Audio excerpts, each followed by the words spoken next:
Hello everyone, chapter 2 of spectrum modern history में part 4 है ये हमारा advent of the Europeans in India. इससे पहले हमने 3 पार्ट कवर कर लिया। प्लीज़ आप उसको जाके देखिएगा एंड ये वाला जो पार्ट है उसके कॉन्टिन्यूशन में देखिएगा, ठीक है।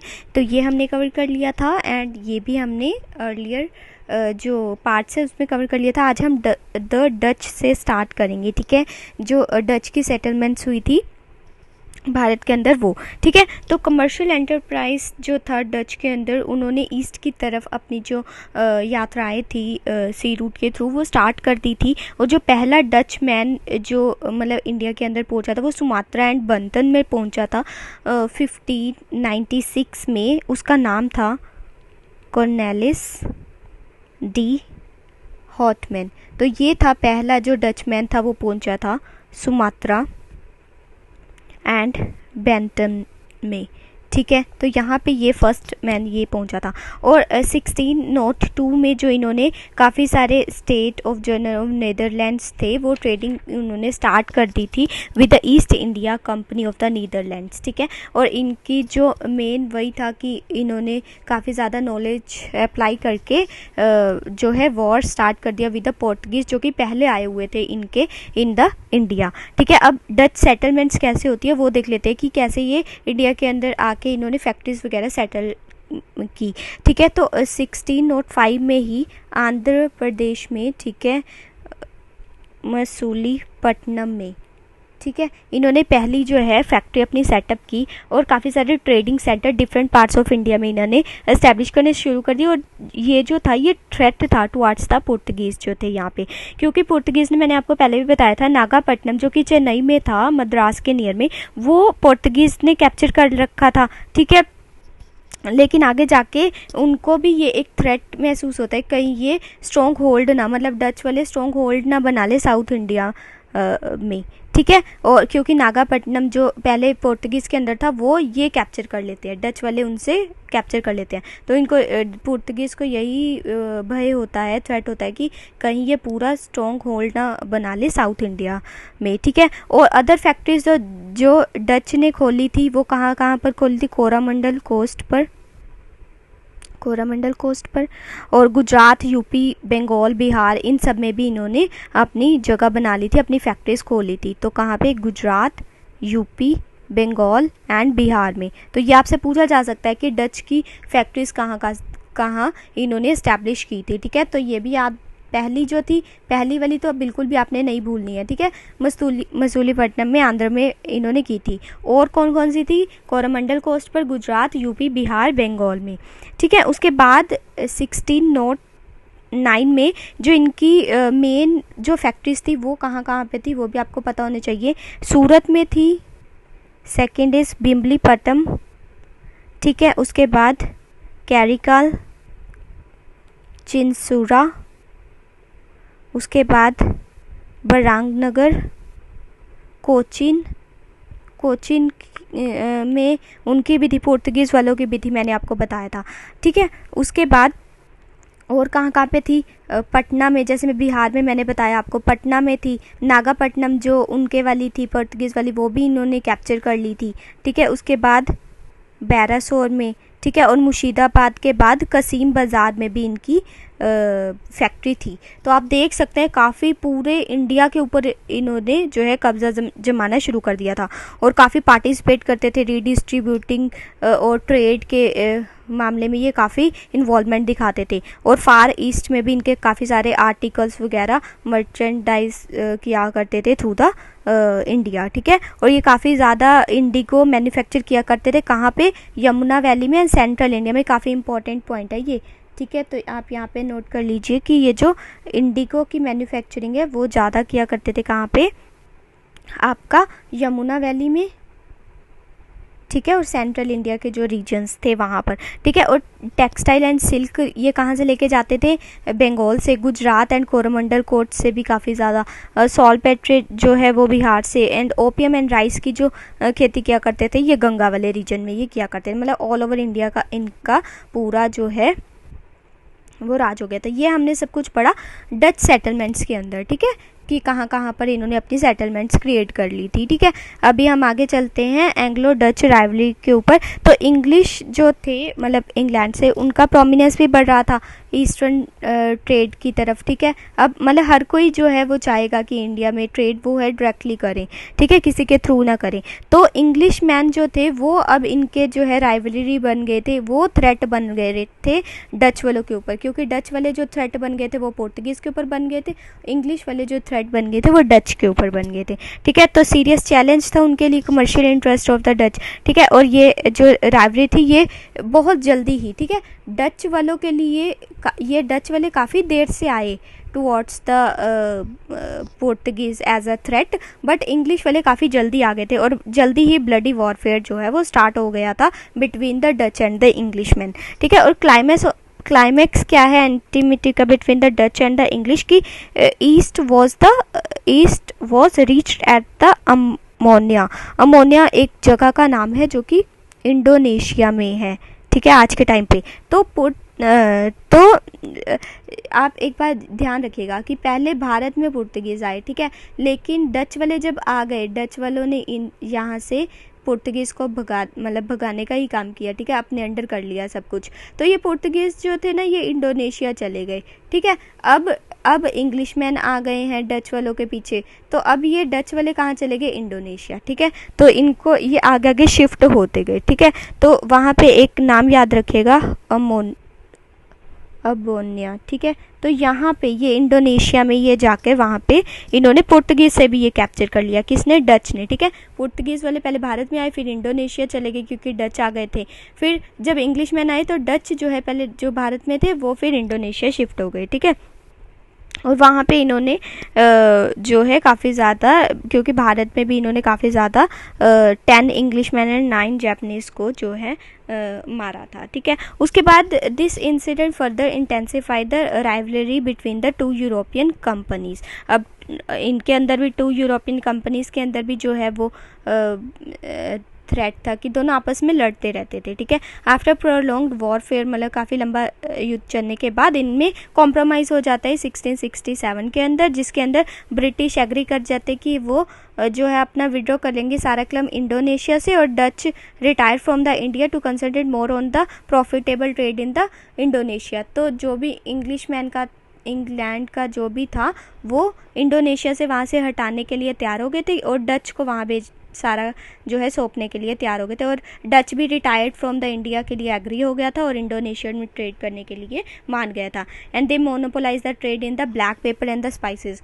अब जो डच वाले थे वो इंडोनेशिया से मेन मतलब किस चीज़ में ट्रेड करते थे, एक तो स्पाइसेस में और एक जो है आपका ब्लैक पेपर में। ठीक है, काली मिर्च जो थी, और अदर जो कम्युनिटीज़ थी जिससे डच जो है वो ट्रेड किया करते थे, क्या क्या था, तो सिल्क, कॉटन, इंडिगो, जैसे मैंने आपको बताया इंडिगो में ये यमुना वैली में किया करते थे। ठीक है, ट्रेड, राइस हो गया एंड ओपियम, इन सब की ये जो है ट्रेड किया करते थे। अब इनका डिक्लाइन कैसे होता है वो देख लेते हैं। राइवलरी तो इनकी कौन सी थी, वो इंग्लिश थे। ठीक है, इंग्लैंड वाले। ठीक है, और डिक्लाइन कैसे हो जाता है वो देख लेते हैं। तो Dutch got drawn the trade of the Malay archipelago further in the third Anglo Dutch war. तो जो थर्ड एंग्लो डच वॉर, आज से पूछा जा सकता है कि ये कब हो रहा था, तो 1672 से लेके 74, 2 साल के बीच। इसके बीच में कम्युनिकेशन हुई थी between the Surat and the जो न्यू इंग्लिश सेटलमेंट्स चल रही थी वो कहाँ पे, बॉम्बे के अंदर। Gone cut due to the 3 home bound English ships were captured in the bay of Bengal by the Dutch forces. अब बे ऑफ बंगाल में जो है वो डच वालों ने इंग्लिश की मतलब इंग्लैंड वालों की 3 जो शिप्स थी वो कैप्चर कर ली थी, इसीलिए ये वाली जो है ये वॉर हुआ था। ये किस किस के, अच्छा, थर्ड एंग्लो डच वॉर किस किस के बीच में, डच का वॉर जो है ना वो आपको इंग्लिश वालों के साथ ही देखने को मिलेगा, तो ये आप बात मत भूलिएगा। ठीक है, उसके बाद इसके रिटेलिएशन में इंग्लिश तो करेंगे ही कुछ, क्योंकि resulted in the defeat of the Dutch. अगर जब इन दोनों में अब लड़ाई होती है तो इंग्लिश मैन जो है विन कर जाते हैं और ये जो है लूज़ कर जाते हैं। ठीक है, उसके बाद डच का जो इंटरेस्ट होता है एम्पायर बिल्डिंग में इंडिया का वो ख़त्म हो जाता है। वो यहाँ से अब जाना चाहते हैं, लेकिन उनका जो कंसर्न था वो ट्रेड के साथ था कि ट्रेड यहाँ पे बहुत अच्छा चल रहा था इनका। तो आगे जाके क्या होता है कि स्पाइस आइलैंड ऑफ इंडोनेशिया में जाके अपना ये ह्यूज बिजनेस जो है वो खोल लेते हैं कि जो भी हमारा प्रॉफिट है कम से कम, अब इंडिया से तो ये हार ही गए हैं इंग्लिश मैन से, तो अब वो लेकिन ट्रेड तो करना है, प्रॉफिटेबल बिजनेस तो चलाना है, तो फिर वो इंडोनेशिया में जाके शिफ्ट हो जाते हैं। इसी तरीके से इनका डिक्लाइन हो जाता है भारत से। ठीक है, तो ये यहाँ पर डच की छोटी सी स्टोरी थी कि ये पुर्तगालीज के लिए थ्रेट थे और इंग्लिश मैन इनके लिए थ्रेट थे, डच वालों के लिए, और ये फाइनली जाके अपना इंडोनेशिया में बस जाते हैं, वहाँ पे सेटलमेंट्स बना लेते हैं ये अपनी। तो इनकी क्रोनोलॉजी याद करते रहिएगा, पुर्तगीज़ आए पहले नंबर पर, डच आए सेकेंड नंबर पर, फिर इंग्लिश आए। ठीक है, तो अभी हम आगे चलते हैं। नेक्स्ट हमारे पास आता है द इंग्लिश, जो अब जो राज करने आएंगे, और इनका राज ही सबसे ज़्यादा बड़े वाला रहेगा। इनके बाद भी आएंगे फ्रेंच वगैरह, वो छुटपुट में ही थोड़े से टाइम में ही निकल के चले जाएंगे। ठीक है, लेकिन जो इनका राज रहेगा ये काफ़ी लंबा रहेगा, वो देखते हैं अब क्या क्या है। ठीक है, तो अभी हम स्टार्ट करते हैं charter of the queen Elizabeth one. ठीक है, तो फ्रांसिस ड्राक जो थे वो वॉयज एज में थे, मतलब पूरे समुंदर का जो चक्कर लगा रहे थे, वर्ल्ड का राउंड द वर्ल्ड। कौन सा टाइम पीरियड था? 1580। And English viceroy over the Spanish Armada, जो कि 1588 में generated a new sense of enterprise in the British, encouraging sailors to venture out to the east. तो ये क्या किया करते थे कि कहते थे कि आप ईस्ट वाले साइड में ज़्यादातर जो है एक्सप्लोरेशंस करिए। ठीक है, और एनकरेज करते थे सेलर्स को कि आप ईस्ट की तरफ पे ज़्यादा जाइए और नॉलेज, और भी ज़्यादा नॉलेज गेन कीजिए, और काफ़ी ज़्यादा प्रॉफिट्स कमाने के लिए इनको बोला करते थे। जैसे कि ईस्ट ट्रेड हो रहा था बाय द पुर्तगीज़, तो ये कहते थे, इंग्लिश मैन जो थे ये अपने देश में कहते थे कि आप भी, मतलब उनके लोगों को कहते थे कि आप भी जाके जैसे पुर्तगीज़ वाले ट्रेड करके प्रॉफिट कमा रहे हैं ना, बिजनेस करके, आप भी कमाइए। ठीक है, तो इंग्लिश ट्रेडर भी इस चीज़ में काफ़ी इन्वॉल्वमेंट दिखाना शुरू कर दिया उन्होंने कि जैसे वो प्रॉफिट कमा रहे हैं हम भी प्रॉफिट दिखाएंगे। उसके बाद 1599 में, ठीक है, a group of English merchants जो हैं, जिनका नाम वो खुद का रखते हैं मर्चेंट एडवेंचरर्स।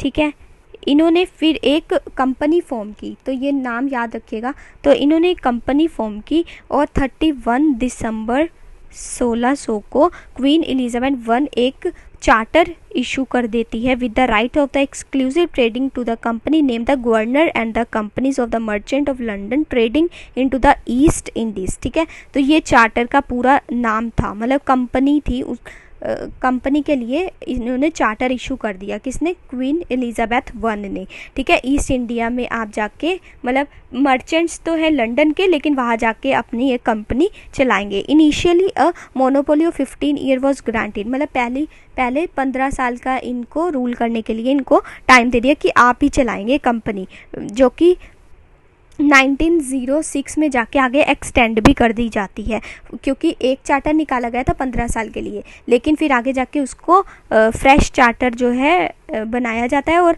उसको एक्सटेंड कर दिया जाता है उसके टाइम पीरियड को। तो डच वहाँ पे ऑलरेडी कंसंट्रेट थे more on the East Indies, है ना, और English turned into the India in the search of the textile and the commodities of the trade. तो इंग्लिश मैन यहाँ पे क्या करने आए थे? टेक्सटाइल में ट्रेड करने आए थे, और जो और कॉमोडिटीज़ थे जैसे स्पाइसेस वगैरह उसका ट्रेड करने के लिए ये आए थे यहाँ पे। ठीक है, अभी हम बात करेंगे progress of the English company. अब इंग्लिश कंपनी की जो है वो प्रोग्रेस कैसी होती है वो देख लेते हैं। ठीक है, तो आपको यहाँ पे सिर्फ ये याद रखना है कि चार्टर इसने 15 साल के लिए दिया था, लेकिन आगे जाके वो 1609 में एक्सटेंड भी हो जाता है कंपनी खोलने के लिए ये चार्टर जो था। और जो डच वाले थे वो पहले से वहाँ पे वो कर रहे थे ट्रेड वगैरह। ठीक है, और ये टेक्सटाइल एंड ट्रेड के लिए ही यहाँ आए थे। ठीक है, अभी हम सेकंड पॉइंट पे चलते हैं, progress of the English company. इसमें ये जो है ना, ये सब पार्ट्स हैं थोड़े थोड़े। ठीक है, तो ये हमारा एक मेन पार्ट था, उसके अंडर ये अब हम पढ़ेंगे। तो फर्स्ट पॉइंट पढ़ लेते हैं, foothold in the west and the south. अब वेस्ट एंड द साउथ पे इंग्लिश मैन ने कैसे अपना कब्जा किया वो देखते हैं। तो कैप्टन हॉकिंस जो थे वो अराइव हुए थे जहांगीर की कोर्ट में, जैसा कि ये हमने पहले भी पढ़ा था। ठीक है, कब हुए थे? 1607 में। ठीक है, हॉकिंस आपको याद होगा, ये मैंने आपको प्रीवियस जो पार्ट है उसमें बताया था। लेकिन जो ये मिशन था ये किसके लिए था कि फैक्ट्री सेटअप करनी है, कहाँ पर, सूरत के अंदर, ठीक है, यही तो पूछने के लिए आया था ये। लेकिन सक्सीड नहीं हो पाया। क्यों नहीं सक्सीड हो पाया? क्योंकि जो पुर्तगालीज थे वो बिल्कुल भी हॉकिंस को एंट्री नहीं, मतलब इसको काफ़ी रोका कि ये जहांगीर की कोर्ट तक ना पहुँचे। लेकिन ये पहुँचा बाद में, ठीक है। हॉकिंस लेफ्ट आगरा इन 1611, इसने ये वहाँ से ये चल पड़ा। And English has started trading at the Masulipatnam, जो कि साउथ ईस्टर्न कोस्ट में था इंडिया के। And later establish a factory in the 1616, ठीक है। तो इन्होंने पहली फैक्ट्री, इंग्लिश वालों ने पहली फैक्ट्री कहाँ पे खोली थी? मसूलीपट्टनम में, ठीक है,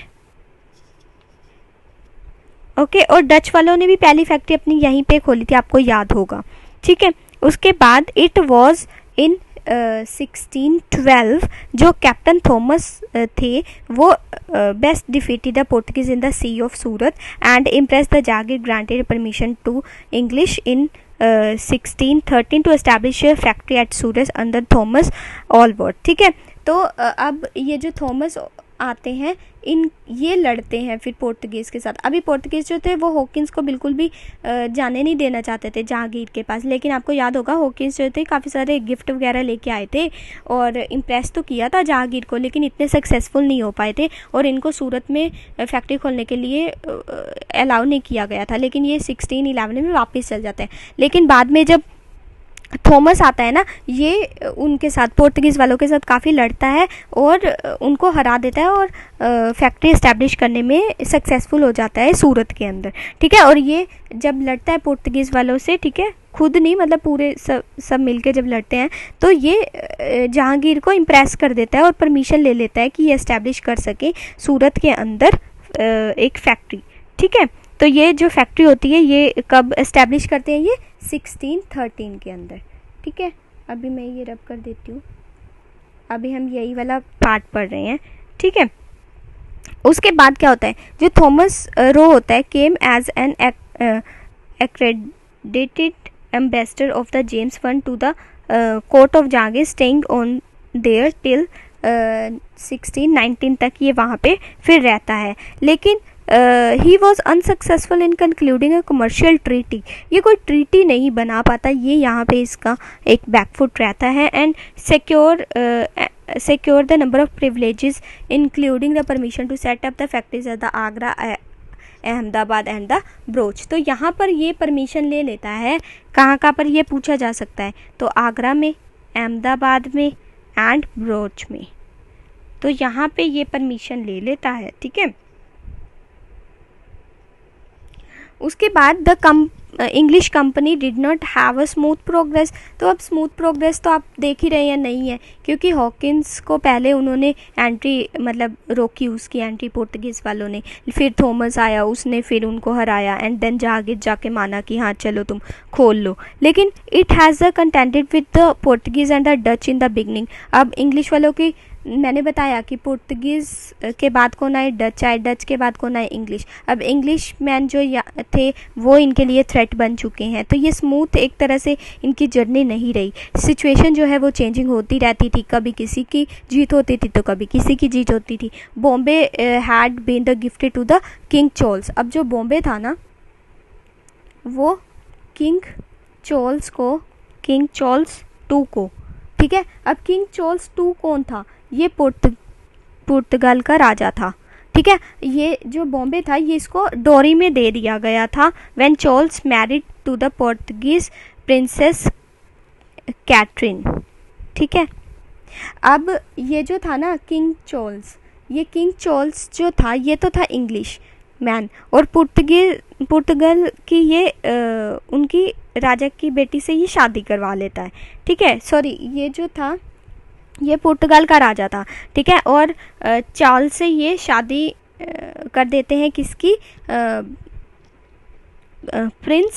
प्रिंसेस कैटरीन की 1662 में, और बॉम्बे जो है वो उनको दे दिया जाता है to the East India Company on an annual payment of 10 pounds only in 1668। उसके बाद बॉम्बे जो था वो हेडक्वार्टर बना लिया जाता है western presidency from Surat to Bombay, क्योंकि ये सूरत में आए थे उस टाइम पे, पहले वहाँ पे था इनका हेडक्वार्टर, लेकिन अब उनको बॉम्बे जो है वो दहेज में मिल गया, तो अब उसको जो है ये हेडक्वार्टर वहाँ पे शिफ्ट कर लेते हैं। कब? 1687 के अंदर।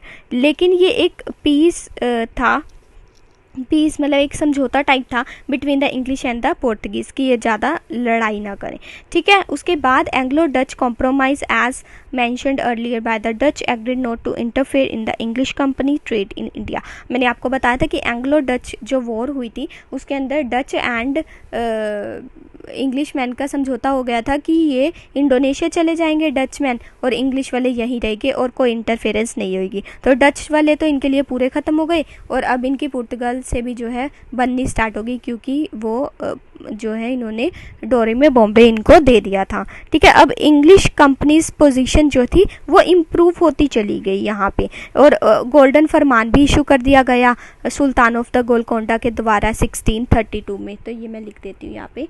तो 1632 में जो है गोल्डन फरमान किसके द्वारा दिया गया, इशू किया गया? सुल्तान ऑफ गोलकोंडा, ठीक है। तो कंपनी की पोजीशन तो इम्प्रूव होगी, और जो पेमेंट ऑफ द 500 पैगोडास थे a year, they earned privilege of trading freely in the ports of the Golconda. उसके बाद काफ़ी ज़्यादा जो मसूलीपट्टनम काउंसिल थी उसके जो मेंबर्स थे उसके अंदर British merchant Francis day in 1639 received from the ruler of the Chandragiri permission to build a fortified factory at the Madras, which later became the Fort St. George and replaced Masulipattnam as the headquarter of the English settlement in the South India। अब English settlement इन्होंने पहले सूरत में की थी, फिर उसके बाद बॉम्बे में की थी, लेकिन अब आगे जाके ये फोर्टिफिकेशन ऑफ द मद्रास करते हैं, जो बाद में जाके ये क्या बनता है, बहुत फेमस फोर्ट सेंट जॉर्ज। लेकिन बाद में जाके ये रिप्लेस करते थे मसूलीपट्टनम को, जो कि मैंने आपको बताया ना वो हेडक्वार्टर बनाते हैं उसको, तो वो वहाँ पे उसको मसूलीपट्टनम को वहाँ पे जो इंग्लिश सेटलमेंट्स थी इनकी साउथ इंडिया में वो उसको वहाँ पे रखते हैं, ठीक है। उसके बाद thereafter the English extended the trading activities to the east, अब और ईस्ट में भी वो उनकी ट्रेडिंग एक्टिविटीज़ बढ़ जाती हैं, वो काफ़ी ज़्यादा फैक्ट्रीज लगा लेते हैं। कहाँ पर? तो एक हरिहरपुर, ये कहाँ पर है?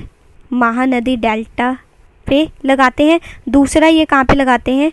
बालासोर, ये कहाँ पे है? ओडिशा के अंदर, ठीक है। यहाँ पे ये फैक्ट्रीज अपनी इस्टेब्लिश कर लेते हैं 1633 के अंदर। तो ये सारा था आपका वेस्ट एंड द साउथ वाले एरिया में ये कैसे अपनी इस्टेब्लिशमेंट करते हैं। तो पहले सूरत में करते हैं, ठीक है, उसके बाद बॉम्बे में करते हैं, ठीक है, क्योंकि वो कैथरीन प्रिंस से उनकी शादी हो जाती है तो वो गिफ्ट में बॉम्बे दे देते हैं, तो वो अपना हेडक्वार्टर बॉम्बे में शिफ्ट कर देते हैं। लेकिन फिर आगे जाके ये जो परमिशन ले लेते हैं उसकी फोर्टिफाई करने के लिए, तो फोर्ट सेंट जॉर्ज जो है वहाँ पे ये फोर्टिफिकेशन ऑफ द फैक्ट्री की परमिशन लेने के बाद साउथ में भी इनका दबदबा जो है बढ़ जाता है, और काफ़ी ज़्यादा जो है फैक्ट्रीज खोली जाती है हरिहरपुर में जो कि महानदी डेल्टा पर है, और बैरासूर में जो कि उड़ीसा में है। तो ये आपसे मतलब जगहों के नाम भी पूछे जा सकते हैं कि ये कहाँ कहाँ पर है, ठीक है। उसके बाद आगे चलते हैं। अब भी हम बात कर लेते हैं अपने फुट होल्ड इन बंगाल की, ठीक है। तो बंगाल में इनका कैसे दबदबा बढ़ा? तो बंगाल जो था वो उस टाइम पे बहुत लार्ज था पहली बात, और रिच प्रोविंस था in India, and trade and commerce यहाँ से बहुत चला करता था। कमर्शियल एंड पॉलिटिकल पावर थी जो बंगाल के ऊपर, वो नेचुरली बहुत अट्रैक्टिव थी उस टाइम पे, एंड प्रॉफिट सीकिंग भी इसको देखा जाता था बाय द इंग्लिश मर्चेंट्स के द्वारा। और जो बंगाल था वो काफ़ी ज़्यादा इम्पॉर्टेंट प्रोविंस था ऑफ द मुग़ल जो एम्पायर चल रहा था उस टाइम पे, उनका भी बहुत अच्छा वो था। तो अब ये कहानी जैसे स्टार्ट होती है तो शाह सूजा जो एक सूबेदार था बंगाल का, तो इनके नाम आपको याद रखने हैं, शाह शुजा, तो ये बंगाल का सूबेदार था। कब की बात चल रही है? 1651 की। Allowed the English to trade in Bengal, इसने ही ट्रेड करने के लिए परमिशन दी थी इंग्लिश मैन को, ठीक है, बंगाल के अंदर। और एनुअल पेमेंट इसको मिलती थी फिर इंग्लिशमैन से कितनी मिलती थी, 3000 रुपीज़, ठीक है। उसके बाद फैक्ट्रीज इन बंगाल स्टार्ट होनी शुरू हो गई हुगली में। हुगली में आपको पता है ना, उनकी भी एक फैक्ट्री थी पुर्तगीज़ की, ठीक है। तो हुगली में भी इन्होंने काफ़ी प्लेसेस पर, कहाँ पे, जैसे कासिम बाज़ार, पटना हो गया बिहार के अंदर, वहाँ पे राजमहल, यहाँ पे इन्होंने अपनी फैक्ट्रीज भी खोलनी शुरू कर दी। उसके काफ़ी ज़्यादा प्रिविलेजेस भी इनको स्टार्ट हो गए मिलने, जैसे फरमान्स वगैरह। And company's business was now and then obstructed by the custom officer in the local check post who ask for the payment of the tolls. अब जो कंपनी मैन थे ना, वो अपने तरीके से ही सब बिजनेस वगैरह स्टार्ट कर दिया उन्होंने चलाने, चेक पोस्ट के थ्रू और टोल प्लाज़ा पे भी टोल लेना, इन सब के थ्रू ये पेमेंट्स लेना इन्होंने स्टार्ट कर दिया। काफ़ी ज़्यादा पॉलिसीज़ इन्होंने चेंज कर दी। और company wanted to be fortified settlement at the Hooghly, कि ज़्यादातर ये अपना मतलब घेराबंदी करना चाहते थे कंपनी के थ्रू, वो भी इन्होंने किया। और विलियम हेजिस जो फर्स्ट एजेंट था and the governor of the company in the Bengal, उसने अपील की शियाजत खान से, जो कि मुगल गवर्नर था बंगाल का उस टाइम पे, कि जो भी इनको प्रॉब्लम्स आ रही है उनका सॉल्यूशन निकाला जाए। तो इनका नाम नहीं आपने बोला, मैं लिख देती हूँ, विलियम हेजिस। तो ये कौन था, ये फर्स्ट एजेंट एंड गवर्नर, ठीक है, एंड गवर्नर था ऑफ कंपनी, कहाँ पे, बंगाल के अंदर। तो इसने किससे परमिशन ली थी, इसने परमिशन ली थी शहशियात खान, ठीक है। तो ये मुगल गवर्नर था उस टाइम पे बंगाल का, और ये कहता था कि हमारी जो समस्या आ रही है उनका सॉल्यूशन निकाला जाए। As nothing came out of the appeal, कुछ भी, लेकिन इसने कुछ भी नहीं किया, उसकी कुछ भी ग्रीवेंसेस नहीं सुने। एंड इसलिए जो इंग्लिश एंड मुगल्स हैं उनके बीच में भी राइवलरी, मतलब वो लड़ाइयाँ स्टार्ट हो गई। और 4 साल बाद फिर हुगली जो था वो सैक कर लिया गया बाय द इम्पीरियल मुगल्स। जो मुगल्स ने हुगली को अपने अंडर कर लिया, उनको समझ आ गई कि ये पहले इन्होंने फैक्ट्री लगाई, फिर फोर्टिफिकेशन की, फिर टोल प्लाज़ा वगैरह लगा के और भी पैसे कमा रहे हैं।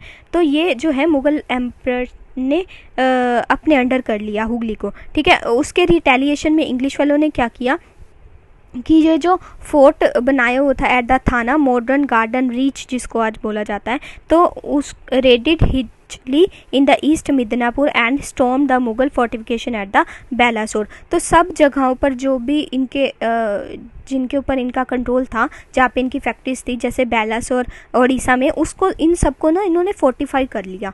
कि अगर कोई भी, फोर्टिफिकेशन का एक मतलब बताती हूँ मैं आपको, कि ये ना मिलिट्री दिखाना चाहते हैं अपनी मिलिट्री रूल, कि हमारी मिलिट्री कितनी स्ट्रॉन्ग है।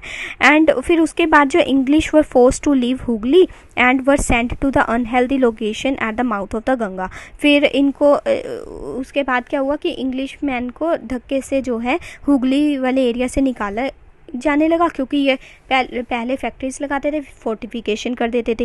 एंड इनको फिर गंदी सी जगह पे भेज दिया गया, मतलब गंदी in the sense unhealthy location पे, गंगा वाले जो उसके माउथ पे, ठीक है, eight the mouth river of the Ganga. उसके बाद after the Mughal red on Hooghly, एक जने का एजेंट का नाम आता है जोब चार्नुक, ठीक है। इसने नेगोशिएशन स्टार्ट की विद द मुगल्स की हमें अपनी जगह पर वापस भेजा जाए, जो कि सुल्तानुती थी, जिस मतलब उस जगह का नाम था, ठीक है। उसके बाद ये जो जोब होता है, मतलब जो चार्नुक, ये साइन कर देता है एक treaty with the Mughals, and जिसके अंदर ये लिखा था कि इनको रिटर्न भेज दिया जाएगा उस जगह पर जहाँ पे ये जाना चाहते हैं, जिसका नाम है सुल्तानुती, ठीक है। उसके बाद इंग्लिश फैक्ट्री जो थी वो एस्टैब्लिश हो जाती है 1691 में। A day and imperial farman was issue permitting the English to continue the trade in the Bengal. तो उसमें यही लिखा था कि आप ट्रेड कर सकते हैं, कंटिन्यू कर सकते हैं, 3000 रुपीज़ इनको देने पड़ेंगे ऑल ड्यूज़ के साथ, ठीक है। उसके बाद यहाँ पे मैं वो उसका नाम लिख देती हूँ जो कि नेगोशिएट करता है, ठीक है। तो ये भी एक एजेंट था कंपनी का, ये नेगोशिएट करता है, ये कहता है कि हमें सुल्तानुती में वापस भेजा जाए। तो एक जो है वो लेटर वगैरह साइन करवा लेते हैं, फरमान जो है वो साइन करवा देते हैं, परमिट करवा लेते हैं कि हमें वैसे ट्रेड करने दिया जाए, ठीक है। उसके बाद zamindar of the Burdwan Bardhaman district, जो कि सूबा सिंह था, रेबेल्ड था, giving English the pretext they were looking for to fortify their settlements at the Sutanuti in the 1696। उसके बाद English succeeded in getting the permission to buy the zamindari of the 3 villages. वो 3 villages आपको याद रखने हैं, तो एक तो था सुल्तानुती, दूसरा था गोविंदपुर और तीसरा था कैलिकट। ठीक है, यहाँ पे ये जो इंग्लिश मैन होते हैं फिर परमिशन ले लेते हैं कि यहाँ पे ये ज़मींदारी का भी करेंगे काम, from their owners on the payment of the ₹1200 के अंदर। एंड 45 सेटलमेंट्स भी जो है वो स्टार्ट हो जाती है कहाँ पर, फोर्ट विलियम के अंदर। और जो पहले वाला फोर्ट हमने देखा था वो फोर्ट सेंट जॉर्ज था। ठीक है, वहाँ पे उन्होंने पहले की थी, फोर्ट विलियम में उन्होंने बाद में की थी। ठीक है, कब की थी, 1700 के अराउंड। ठीक है, and when it also become the seat of the eastern presidency with the Sir Charles Eyre as the first president. तो इसका फर्स्ट प्रेसिडेंट भी कौन बनाया जाता है, सर चार्ल्स आयर। ठीक है, उसके बाद अब हम बात कर लेते हैं, ये यहाँ पर बंगाल के अंदर इनकी जो सेटलमेंट्स थी उनके बारे में ये बताया है। ठीक है, उसके बाद अभी हम आगे चलते हैं, फारूक सियार फरमान, इसमें देख लेते हैं क्या क्या था इसमें क्या है कि 1715 में इंग्लिश मैन जो है एक मिशन स्टार्ट करते हैं। उस मिशन को कौन स्टार्ट करता है, John Surman, to the court of the Mughal empire, ये फारूक सियार। ठीक है, इसने 3 फेमस फरमान्स के बारे में बताया जो कि थे, giving the company many valuable privileges in Bengal, Gujarat and Hyderabad. तो कहाँ पर, बंगाल, गुजरात एंड हैदराबाद। तो यहाँ पे आप देख रहे हैं कि बंगाल यहाँ पे है, गुजरात यहाँ पे है और हैदराबाद यहाँ पे, मतलब पूरे जो है ईस्ट, वेस्ट एंड साउथ में ये कब्जा करना चाहते थे। ये कहते थे कि हमें पूरे प्रिविलेजेस जो है वो यहाँ पे, वैल्यूएबल प्रिविलेजेस यहाँ पे इन तीनों जगह पर मिलने चाहिए। और इन फरमान के अंदर ये भी लिखा था, मतलब क्या क्या लिखा था, ये जो है वो मांगते थे द इम्पोर्टेंट टर्म्स, वो अब हम देख लेते हैं।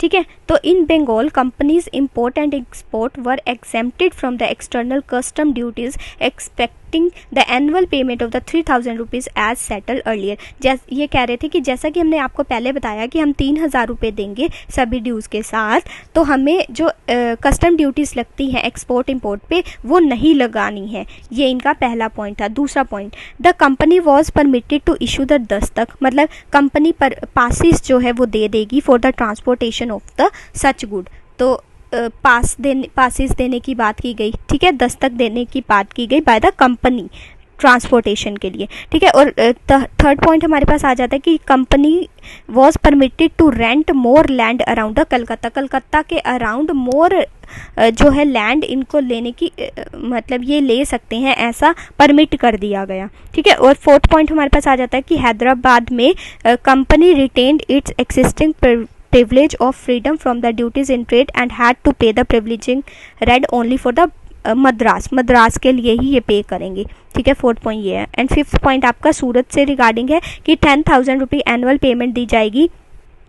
ठीक है, और ईस्ट इंडिया कंपनी को फिर जो है वो एग्जेम्प्ट किया जाएगा, कोई भी ड्यूटीज़ नहीं देनी है इन्होंने, क्योंकि ये 10,000 रुपीज़ देंगे एनुअली सूरत में। ठीक है, और it was decrease that the coins of the company minted at the Bombay. तो ये इन्होंने कहा कि जो कॉइन्स है कंपनी के वो कहाँ पर मिंट किए जाएंगे, बनाए जाएंगे, बॉम्बे के अंदर। बट ये करेंसी होगी through out the Mughal emperor के अंडर। ठीक है, अब ये देखो पैसे भी इन्होंने स्टार्ट कर दिए अपने बनाने। तो ये काफ़ी ज़्यादा मतलब कि इनकी साजिशें थी कि ये कैसे जो है इन्होंने अपने पैर बसारे। ठीक है, the East India Company manage to earn the number of the trading concession in the Bengal from the Mughal authority by means of the flattering and the diplomacy.